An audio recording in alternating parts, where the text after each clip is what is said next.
How's it going, Yankee fans? Welcome back to Fireside Yankees with your boys Alex and Ryan. So, Yankees are 8-2 on the season. Stanton hit a grand slam yesterday. He's heating up.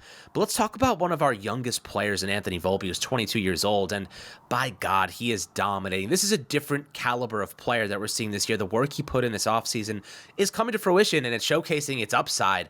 This is a very talented young individual who has turned his entire batting approach around. We're going to discuss what he's done to fix some of the weaknesses he displayed in 2023 as a rookie, some of the places he's improved, his numbers to open up this season over 10 games. I think he's only played 9 because of that stomach virus he had a couple days back. But this is really, really freaking exciting, my friends. Nobody saw this level of jump coming. Nobody saw this level and pace of development. Ryan, looking at Anthony Vulpi, how excited are you about his potential in the future, but also just seeing what you've seen already? You must be over the moon about his growth.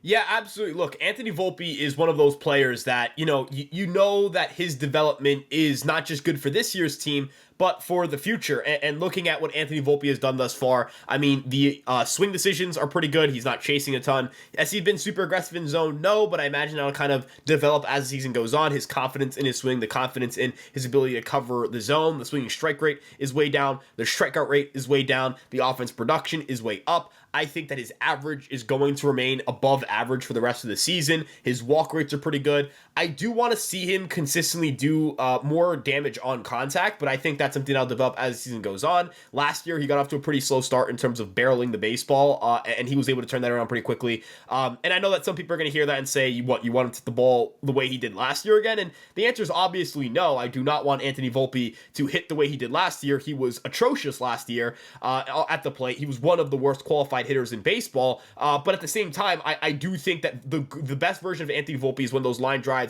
can then start converting into home runs and stuff of that nature. Last year, Anthony Vulpi didn't barrel a baseball until the 8th game he played that year. And obviously, Volpe's a guy who isn't as big as Aaron Judge. He isn't as big as any of the other guys on this team, but I do think he still does good damage on contact and that he does have some pretty good swings. And, I think we're looking at a player here who could really develop into, as you mentioned, a star caliber player. He plays really good defense. He is a good base runner. He does a lot of things really well, and those skills will certainly translate over time into being a very well-rounded player. When Anthony Vulpi first came up, the biggest concern probably for me was defense. I didn't know if the glove was going to be good enough. Those concerns have quickly been quelled. He's been an excellent defender for the Yankees. Obviously, that error in Arizona wasn't great, but some of the plays he makes, I mean, I don't know if you see this as well, Alex, but the twitchiness, it feels like that's no longer there. It doesn't feel like he has that same twitch to his, to his, or not that same twitch, but that same kind of like, I guess the word would be hesitancy to throw, right? Like he looks like he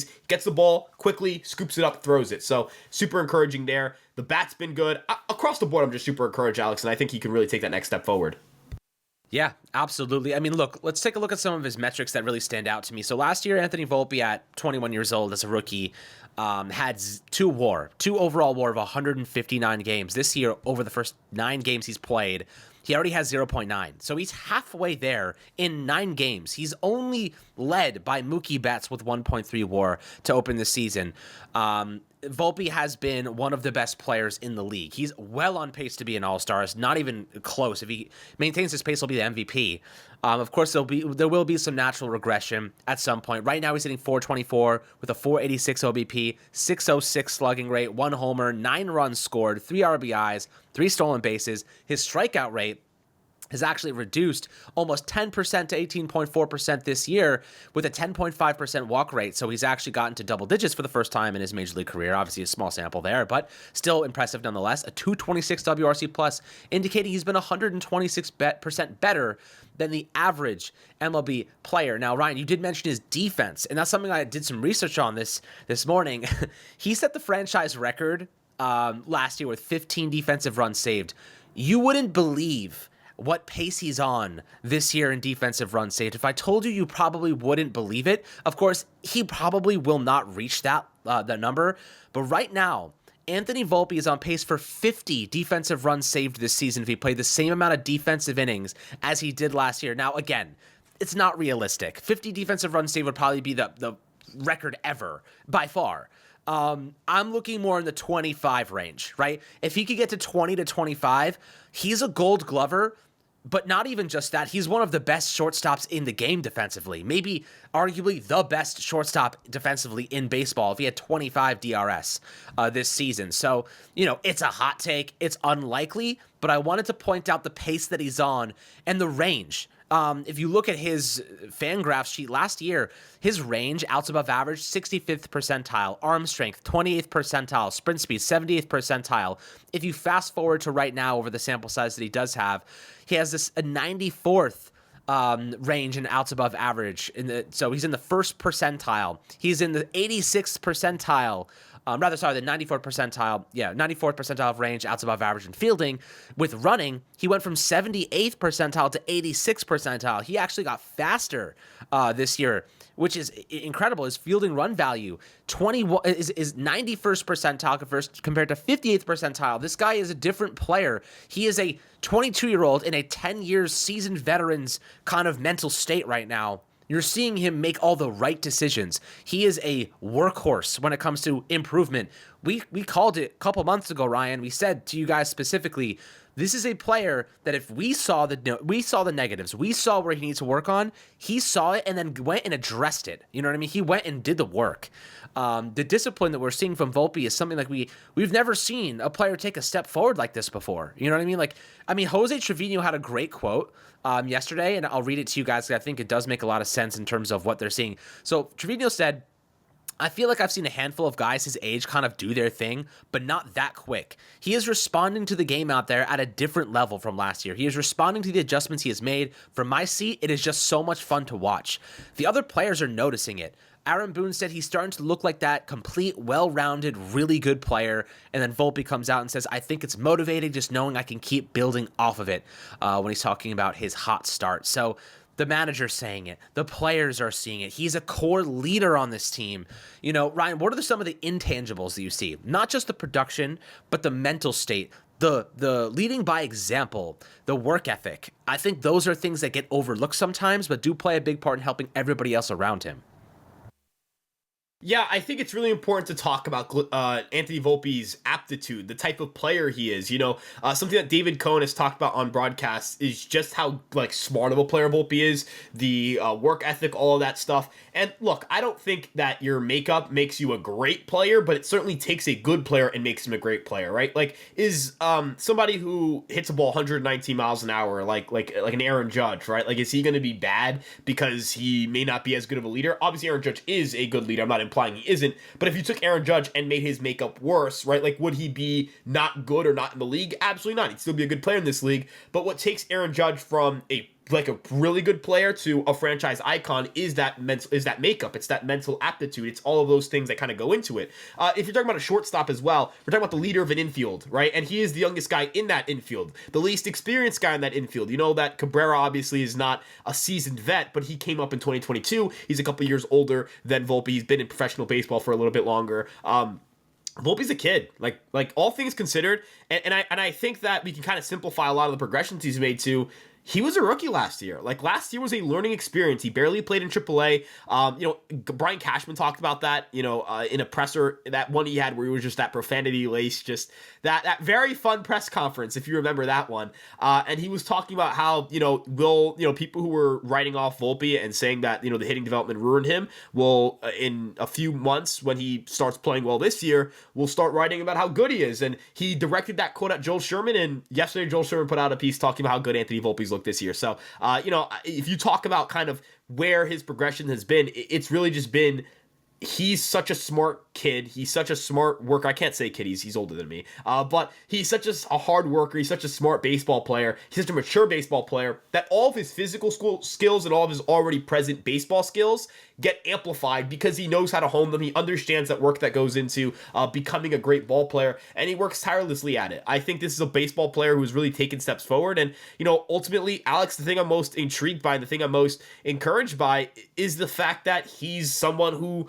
you kind of envision taking over at the top of the lineup, but you can also dream about the idea of him. Like, look, I kind of like him hitting sixth. I was, kind of, you look at Glaber. Glaber has done a good job, I think, of having good at bats. He's seen the most pitches out of anybody in baseball. I would kind of like to see him drive the baseball a little bit more, but I think that'll come with time.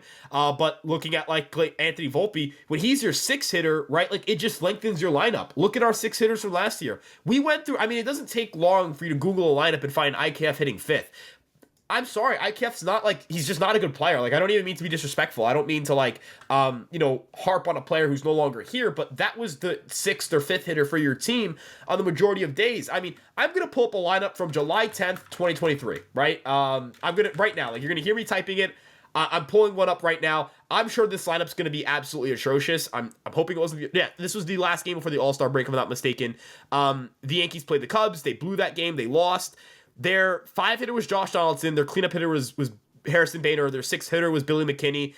I mean, this is gross. This is disgusting. This stinks. Giancarlo Stanton was a two hitter, right? Like, Anthony Rizzo was hitting third. That lineup sucks. Like, this lineup sucks. This lineup's terrible. This lineup's awful. This lineup doesn't have good players. Like, Harrison Bader's hitting in the bottom of the order on a Mets team that just isn't that good, right? Like, they're a solid team, but they're not, like, world beaters, not contending for a World Series. Josh Johnson retired, right? Like, he's freaking retired, man. Like, he doesn't play anymore. Billy McKinney doesn't even play for the Pirates. Like, and I'm not, the Pirates are off to a good start, but you don't look at them as, like, a team that's full of a ton of talent. And that's no disrespect to Billy McKinney, but, like, the Yankees are just a completely different team. They're just a significantly better team than the one we saw a few years ago, last year. They're a better team than the team we saw, like at any point last year, really. It's nice to watch good baseball, and Anthony Volpe is a huge part of that because he lengthens the lineup. And Alex, I know that you're a proponent of him leading off. I have no quarrels with him leading off, but I think you can agree, regardless of where he hits, the cool thing is just that this Yankee lineup is so much deeper. It's just significantly deeper, and Volpe was going to be a big component to that. He's going to be a big component to lowering the strikeout rate,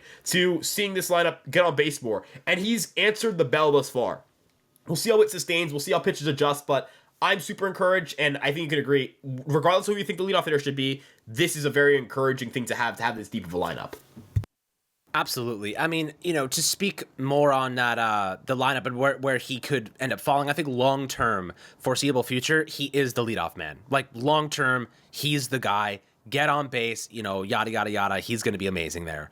However, don't fix what's not broken. That's what I'll say right now. Don't fix what's not broken, right? Gleyber Torres is starting to get a little bit better. He's seen the most pitches of any batter on this team. And he's doing the job, right? He's doing the job well. He's hitting 250 with a 340 OBP right now. That's solid. Like, that's good for a leadoff hitter. I'm happy with that. Volpe, having him at the bottom half of this order is what is keeping this team balanced and what is keeping this team moving forward. We talked in yesterday's episode about the catalyst. This team is, and Aaron Boone said it too, this offense is not even clicking just yet, right? Aaron Judge, Soto, Rizzo, Stanton, if those guys are playing well, this offense is going to score 8 runs minimum every single game. I say 7 minimum every game. Volpe, red hot, helps everybody below him because now you put more pressure on guys like Wells, Oswaldo Cabrera. When DJ LeMahieu comes back, who knows where he's going to bat?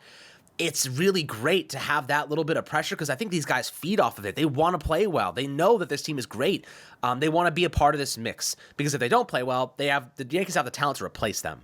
So it's like, that's a really good luxury to have. Like, you have really good talent that if someone isn't playing well, like, for example, Ryan, Jose Trevino, I think he's kind of lost the starting job to Wells at this point. Like, Wells has started more games. He's getting more looks. Offensively, he's getting better. Like, we're seeing him start to get his groove. He made some really nice contact yesterday.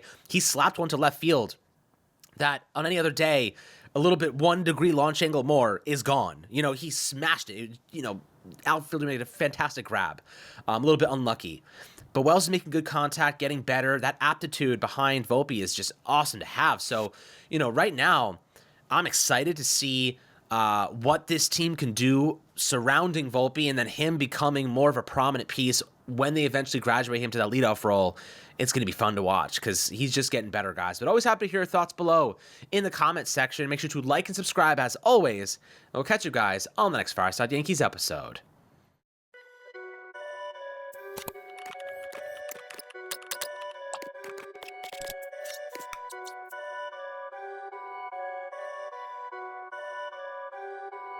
Perfect.